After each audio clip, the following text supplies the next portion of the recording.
Hi, everyone. I am back with another dispatch for the week. What's the news? Studio news. I haven't been able to quite figure out how to paint my house. The space.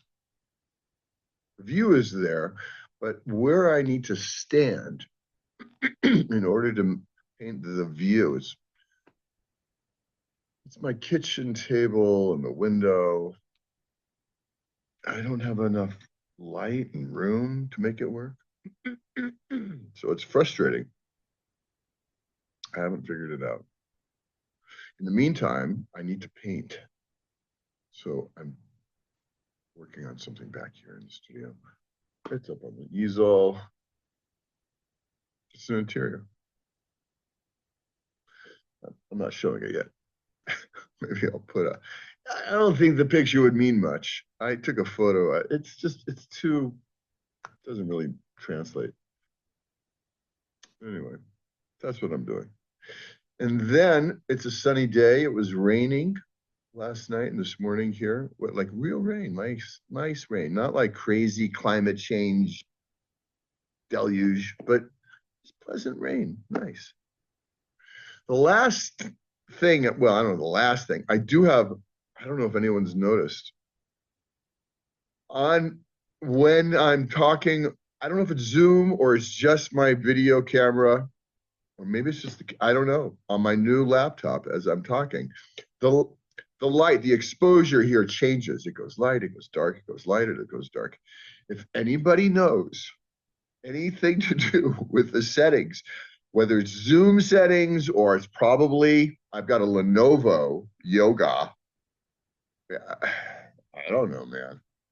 Drives me a little nuts. I tried to go into settings, but I couldn't figure it out. Anyway, so that I'm just passing it on. If anyone has any thoughts about the settings, actually, I mean, I know like, oh, look for automatic and turn it off, right? But it's not doing that. I couldn't find anyway. More crazy. A little early afternoon coffee. It's the last coffee of the day. If I'm going to go to sleep tonight. So, okay, what am I bringing? All about process. Fabulous, fabulous book. I think it was a couple years ago in the reading group. I think we went through the whole book, I believe. I have a memory of that. And it's really something. Kim Grant, I think she just retired a couple years ago. She was an art history teacher somewhere in the northeast. I want to say New Hampshire, maybe, I believe. Anyway, all about process. Kim Grant. It is spectacular. The theory and discourse of modern artistic labor. And she goes all the way back to it was Aristotle trying to figure process. But the truth is, there really isn't much interest in artistic process till we get to the Renaissance. But even then, it doesn't really take off the way we think about process until modernity, quite honestly. I mean, it's interesting, but it's really, oh, I should have kept my bookmark in there. So, where are you? Where are you? I'll get it. Hang on. So I'm gonna read. Nope. All of there's some really great stuff in here, and I'm just reading just a little bit to start us in. There it is. Okay. So just a little bit, but I would like to continue it for a little while. So maybe I don't know, a couple weeks, a few more weeks, whatever it is. We'll read some sections from here. It's great. So this is from chapter 5, the artist's process as a means of self-realization. Are we all recording? I believe so. Everything's good. Okay. Although it is certain that a person's life does not explain his work, it is equally certain that the two are connected. The truth is that work to be done called for that life. It's all in italics. That work to be done called for that life From the very start, Cézanne's life found its only equilibrium by leaning on the work that was still in the future. His life was the preliminary project of his future work, a single adventure of his life and work. That's by Maurice Merleau-Ponty. He was a philosopher, phenomenologist. Great writing and thinking. Okay, so I'm going to read, a couple paragraphs there, and then I'll skip and read about a page and something. Okay. In the previous chapters, we traced the concept of the artist's process, primarily through its relation to historical conceptions of the artist's work. What the artist does to produce an artwork and how this labor is conceptualized and valued have been dominant issues examined thus far. In considering them, it is evident that taking into account the artist as an individual personality is often an important means for understanding the artist's labor. Who is this person, and why are they doing what they're doing? This is particularly true in the case of the almost mythical personalities of artists such as Michelangelo, Leonardo, and Van Gogh, as well as fictional artists created by Balzac and Zola. For certain prominent artists, the artistic process is hard to separate from their personalities, which give their processes uniqueness and a means of explaining the exceptional qualities of the art they produced. Somewhat oddly, in their very exceptionality, these artists came to stand for artists in general. The outstanding artist became the model and definition of all artists.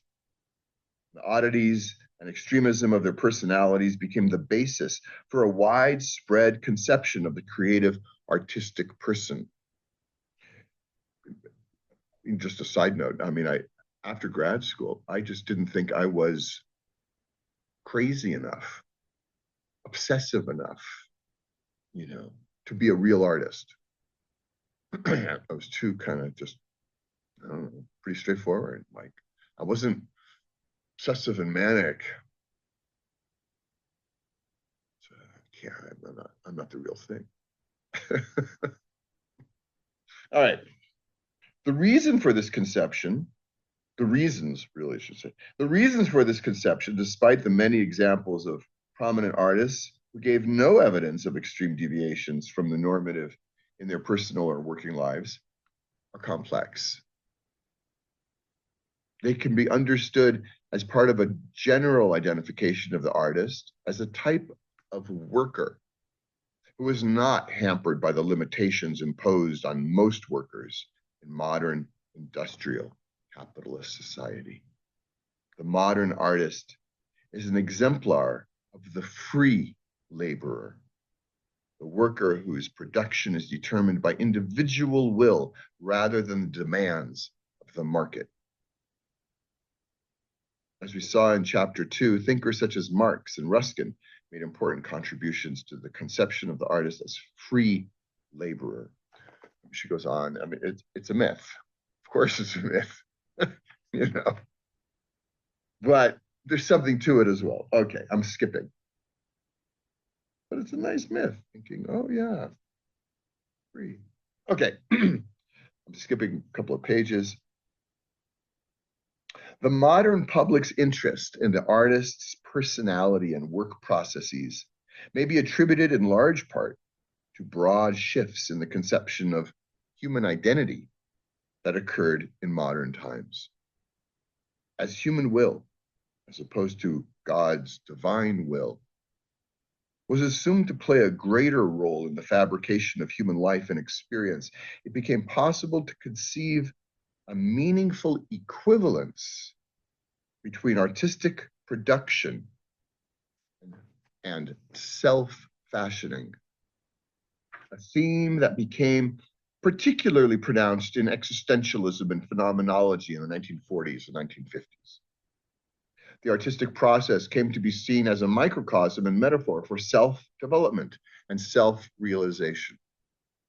The exaltation of artistic process can only occur when the artist's experience is paramount, and that can only be the case in a culture that places high value on the individual person. That is why there is no real interest in the artist's process prior to the Renaissance, at which time a new consciousness of the artist as a subjective and self-creating actor became possible. Prior to the Renaissance, though, the artist could still be conceived as a model for human potential. The concept of divine inspiration served to explain the value of the artist's process in an era when human identity and destiny was thought to be in the hands of gods. The artist's inspiration could then be exemplary of proper human activity infused with divine will. Okay, but more modern concepts of the artist process are, in contrast, often particularly concerned with the proper human relation to the material world. That's certainly, I think, relevant today. I think our concern with the material world in terms of our use of, our caretaking of the world, our use of the world, has changed then for so much of the 20th century. The world is resource. Today, we need to caretake the world. We need to replenish, renew, nurture, take care of the world. All right, anyway. In this, we may see a general consciousness of matter as potential commodity, as well as substance and with potential moral value, right? It's got both. What does the artist do to matter to transform it into a meaningful product? Right? Right? What does the artist do to matter, to stuff, to transform it into a meaningful product? What do we do with paint that we're turning it into a meaningful painting? Are we just making, well, that looks like the thing I'm looking at. I mean, is that it? Is that what makes it meaningful? It looks like something else. I mean, what is it? What makes it meaningful? This is a very good question. And once that process becomes an object of attention, is it not more valuable, the process itself, than what it produces? Just as the goose that lays golden eggs is more valuable than the individual unfertilized eggs. Indeed, are the artist's products not merely the residue and witnesses of significant process? As early as 1876, Conrad Fiedler, he was a philosopher and theorist, German, I believe, Austrian, German. As early as 1876, Conrad Fiedler claimed that this was the case. The process was the key component. Here's a great quote. The mental life of the artist consists in constantly producing this artistic consciousness. This is what is essentially artistic activity, the true artistic creation, of which the production of works of art is only an external result. A work of art is not the sum of the creative activity of the individual, but a fragmentary expression of something that cannot be totally expressed. The inner activity which the artist generates from the driving forces of his nature only now and then rises to expression as an artistic feat. And this feat does not represent the creative process in its entire course, but only a certain state. It affords views into the world of artistic consciousness by bringing from out of that world one formed work in a visible, communicable expression. This accomplishment does not exhaust, does not conclude this world. For just as infinite artistic activity precedes this feat, so can an infinite activity follow. Artistic consciousness. That's the real creativity. That's the real deal. So what is that? What is artistic consciousness? Conrad Fiedler, he was an important my teacher Don Weygand, when I was an undergrad, talked about Conrad Fiedler. He was important to him. In situating the artwork as merely the residue of a highly valued mental activity, Fiedler helped to develop the theoretical understanding of modern art. Ever increasing attention to the modern artist process is a hallmark of the 20th century. A significant early locus for this attention can be found in the critical discourse addressing Cézanne's painting, which was inextricably bound up with the personality of the artist. I will pause there. We will continue. Look at what were they saying about Paul Cézanne and his quirky personality. Excuse me. So that's what I got to share this week. Creative process, artistic consciousness. It's real. I mean, we know that. I mean, it's, and everyone, right? I mean, it's not like just, anyway, larger conversation. Oh, by the way, we're starting the reading group this week. If you want to join, there's still a couple of days. Looks like it's going to be a great group. There's a few spaces. That's it.